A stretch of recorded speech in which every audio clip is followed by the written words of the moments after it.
and welcome to this very special program right here on Bloomberg TV India. Today I have the privilege of really having what I consider art royalty when it comes to Indian art with me. I'm going to start by introducing Mr. Arun Vadehra. He's with us. He's of course been a major contributor towards the world of Indian art. Vadehra Art Gallery of course has been around and celebrated recently 25 years I believe. It's wonderful to have you here. Mrs. Kiran Nadar is of course known as a incredible collector of Indian art, but she's also done something that I haven't seen before in this country, which is really start the first private Indian museum for Indian art, and she has been a proponent of really celebrating Indian art on various platforms. Dinesh Vazirani, of course, he is the person who started Saffron Art, and you've of course also become a Harvard Business School case study in terms of what you did to make others understand how Indian art should be valued and much more. Without getting into much further progress in terms of introducing you, because I don't think I need to do that any further, the reason we're here today is because I want to have a discussion with you about where we are really in the Indian art cycle, what you are observing in terms of pricing and value, and how you think the scenario is going to be looking going forward. Ms. Nadar, I'm going to ask you a first question, which is that why do you buy at art auctions? Because I think I get a greater choice of works, and most of the really valuable artwork in terms of recognition and in terms of the scope of the work comes into auction. Most people want to not sell privately, and an auction is a place where I get the choice works that I want for the museum. So that's why auction is somewhere that I do buy. It's not that I don't buy independently as well, but I think this trophy kind of the idea that I'm a trophy hunter has got popularized. And yes, I do look for trophy works, which I think are very valuable to be there in a museum. And I think it's something that I have achieved to a large extent. Mr. Vadehra, I want to ask you this. You have witnessed the kind of cycles we've seen in terms of the interest in Indian art, the sort of platforms that have been created. Where would you say we are in the cycle at this stage? At best, at the low end of the cycle, because if we consider the world art market at $65 billion, we are at something like 350 to 400 million, which is about 0.5% or a little less in terms of our contribution to the market. And if we are at 2.5 or 3% of the world's GDP, we should walk to that distance very easily. Plus, this is the only handmade product left in the world. So there is no difference between painting made in India or a painting made in America. It's not high technology versus low technology. It's the same thing. So we haven't really promoted Indian art the way we should have, and that I take the blame partly to myself. That we could have done a lot more, although we have achieved a lot. Our first auction was just $500,000. Last year total for Christie's was $45 million. So we've come a long way.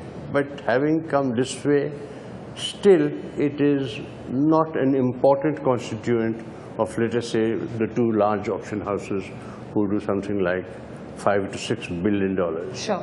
So this is a very small percentage for them. Our department. So the potential is huge as well. Potential is huge. I mean, we can go 10 times, 20 times, 30 times, 40 times. I think we can go many, many times. We have 4,500 students passing out of a graduation program, out of which 500 are passing out of a master's program. I wonder where they go. Where are they going? Dinesh, would you like to come into that? I'd like to add what Arun said. You know, I think historically the art market cycles have followed what I call the 7-year itch. So if we look at the last downturn of the art market, it was 2008. Today's 2015, 7 years later. And we've seen kind of an inflection point in the art market over the last 12 months. So when you ask where we are in the art market, I think we're just beginning. for the next cycle.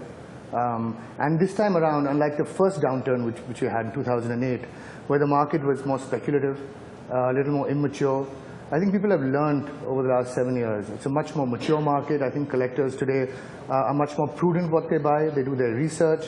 They take their time. And the market today is built with collectors, more so than speculators. And I think starting with that fundamental base of strong collectors in a market that is just inflecting is really a very good positive sign for the Indian art market. Secondly, within the realm of the market, today there's a huge scarcity value of really good paintings. Partly because of museums that have come by, like what Kiran has started. And museums, I hate using the very generic word, but act like vacuum cleaners. They take away the best works, the best trophy works, which never come back out into the market. So if you really want a really good painting today, it's a game of patience. And of course, it's a game of money because they cost more. And at the same time, you have demand increasing. So I think this market is at that point where we will see a very sharp inflection over the next couple of years. Mr. Nadar, is that how you're seeing it as well? Because I'm speaking to you both as a collector, a very significant collector, global collector, and as one who's of course trying to build this legacy that you are through the museum.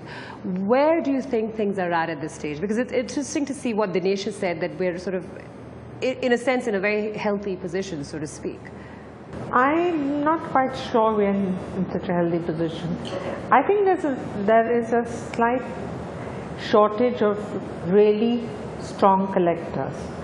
The collector base of Indian art has to go up before the valuations of Indian art can go up substantially, which they do deserve to be compared to the world market. If we look at Indian price, or look at China, which is an example in point where the prices fell much more substantially during the downturn, but they've gone up and away.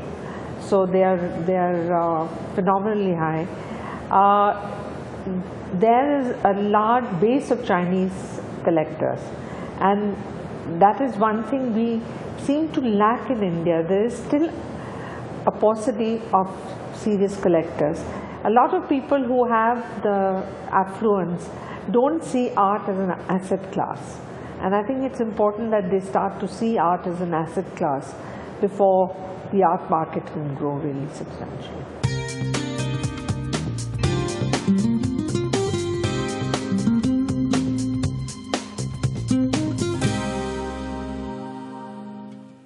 Ms. Vadehra, I want to come to you in terms of the behaviors you're seeing out there with the collector base. I just want people to have an understanding. What are people buying? And it's a very vague question in the sense that if we take it on a very large level, but I want to know, what are the kind of queries you have? What are the kind of concerns that people have given this market? Because people do know that the pricing, I guess, on the majority of works is something that is very much up for bargain in this sense at this time. So how are galleries managing to balance the interest and also come back with an attractive proposition for their potential clients? Let's see, if hypothetically, if you were to collect all your friends of your age and who are making some kind of a living for themselves, I'm sure 95% of them will put up their hand and say, I would like to possess art. They may not or may possess, but they are all very fond of art. Why I'm saying this is that we do various contemporary shows which are in the level of 1 to 3 lakhs, and there we do exceedingly well. But even if we do exceedingly well, it does not contribute too much to our top line, and therefore it does not contribute too much to our bottom line. And we are not happy in terms of our balance sheet, so to say, unless we sell the top-end works which are what gives us the top line. Yeah. Now, sadly, the top line works are just 4, 5, 6, 7, 8 artists, and that is it. That should grow to 50 or maybe to 100. There is an incredible amount of talent in the country. It's just that, take the case of Rabindranath Tagore. Last 3 years, his market has changed dramatically. Take the case of Nasreen Mohammadi. Last 4 years, her market has changed dramatically. Take the case of Arpita Singh. Last 5 years, her market has changed dramatically. So we need to have more and more artists join this group of people. Bhupen, again, his market has changed dramatically. I can give you some more names.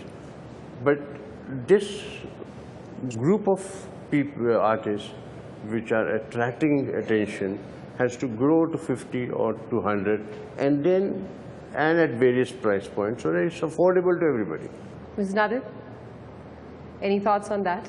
Well, I definitely think there has to be a growth in the number of artists at the top who will emerge into the top end from sort of a middling position. But I also think that at the lower end, or what we talk about as the young contemporary, there has to be more spark. It is there. There is a lot of talent, like Arun said, but unfortunately people are not exposed to it, and that exposure has to come. So just to go back to the larger market once again, I want to understand what is the importance of investors in this market? And I'm going to ask all three of you is this, and I keep coming back because I'd like to get the perspective, of course, from the galleries and the platforms. But even as Mrs. Nadar, who was talking about wanting to have other players that are involved, the other kind of interests, and I'm sure at some kind of level it can also be boring, right, to be one of the few players yourself. How important do you think investors are in this market, Mrs. Nadar? I think investors are important because I think the whole growth of the art market is seen with investment. In a sense, for me, it's nice not to have too many investors on one level, because I still buy art at more affordable prices. The more the investors, the harder it is, the prices will rise. So it may not be a sensible, but that's not the way I look at it. I think it's very important to have investors to grow this art market. I think there is tremendous scope. Like Arun said, we only account for 0.5% of the global art market, which is really a shame, because our talent of our artists is far greater than that. And if we look at our auctions, there's so much art that is valuable, and yet not getting the valuation that they deserve. Can I just add one thing? Yeah, please do. Because Sadhima, you portrayed investor as almost like a bad word. No, not really. Not really. You know, if you look at art, when you're spending, I'm talking about collectors and investors. When you're spending a couple of crores in a painting, you know, you have to think of the investment angle. You can't rule that out. No, there's nothing wrong with that. So being an investor is not a bad thing. I think they contribute in many ways to the market. And I think if people think of investment as one aspect, aesthetics is of course the most important driver of buying a painting. But you know, for some people, the investment angle is a little more than the aesthetic. It's not that one is greater than the other, or one is discounted. So I see no problem with having investors in the market. So do you think that's going to be that is going to be a satisfied lot of people when we're looking at the Indian art market? The investors. I think in the long term they will, because they'll see value rise if they've chosen right, and if they've done their research, they're educated. Would you agree, Arun? Yeah, absolutely. You know, the investors and speculators are extremely important to any market. Now, if, let us say, I was to be a venture capitalist in the art market, and I would select, say, 20 young artists whom I think will become great artists. Yes. I need only one to become great, and 19 can get wiped off. One will suffice for all the investments I've made in 20. That's how any venture capitalist looks like, whether it's Vinod Khosla or anybody else. They are looking for 1 in 10, 1 in 20, 1 in 30 investments to become right. And that, if somebody does it in a proper, wise manner, will make a lot of money as an investment. So there's nothing wrong with investment, there's nothing wrong with speculation, but primarily the 95% of the art market has to be belonging to collectors. And it's not like, I mean, you go and buy a piece of jewelry for your wife, don't keep on going to the jeweler asking him what is the price. I mean, you can't be doing that, you know. Yeah. I mean, you buy it out of love, you buy it out of a certain feeling for your wife, or a certain obligation maybe, or But you know, Obligation, I like that. I think we should change the topic now. Yeah. So, but you know, I mean, you don't keep going back to the jeweler for that. But just going back, and please Sorry, come in. one more thing to add to Absolutely. Arun. Coming back to the investors that we talked Investors. about. You know, interesting enough, most of the collectors, at least at the top end today, a lot of them are hedge fund managers, are investment bankers. By nature, their life is investment. They have to look at the investment angle. Their whole life has been that. So in some ways, when they are buying art, they will look at the investment angle. Yes, they are buying quality, they understand the research, but they are buying it with that investment angle. So we welcome investors.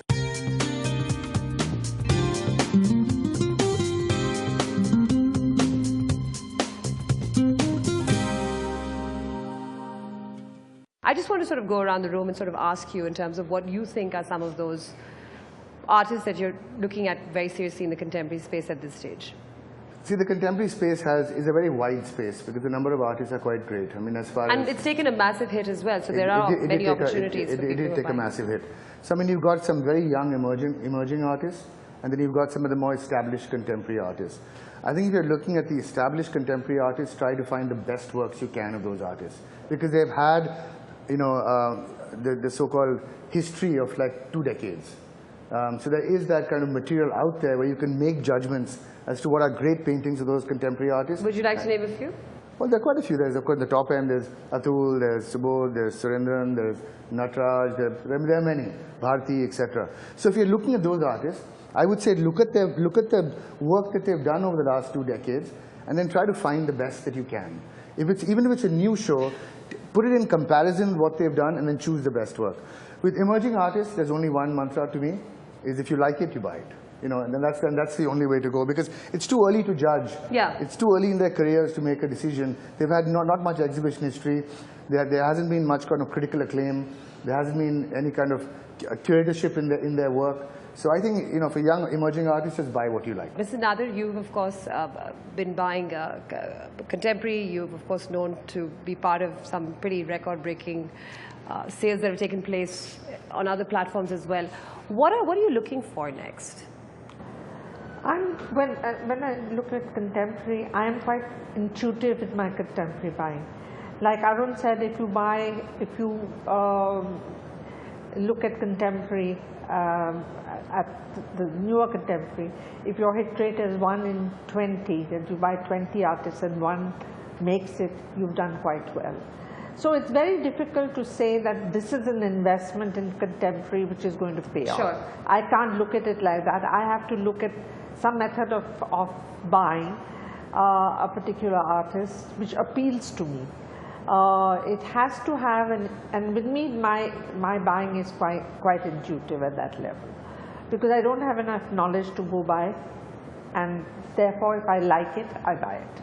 So that is but as far as the more established contemporaries are concerned, like Subodh and that sort of vintage, it is definitely what Dinesh said, that try and get their most important work and get it into the museum, because you have some past feedback to go on, and so I look at it like that. Okay.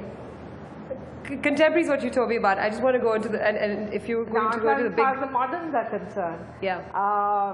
Since the bulk of my collection is based on the moderns, iconic works of the moderns are always going to be part of my collection. So I don't know where I will stop, when I will feel that I have. I hope you don't, Kiran. Yeah. I don't know if that situation will arise, but not so far. I find that there are gaps in the collection, even as far as the moderns are concerned. There may be a period of Hussain that I don't have, and I feel I should, if a work does come up, I must get it. Similarly, let's say Tayyab, maybe I look for earlier work of Tayyab as opposed to some of his later works. So there are areas that need to be bolstered in the collection, and I am going to be looking for those. So I think the modern is a space that will continue to grow in the collection. After some time, they'll not be available. That's what I'm saying. That's for sure. So yeah, at the That's moment. for sure. Yeah. No, my point is that art market as such is not a market per se.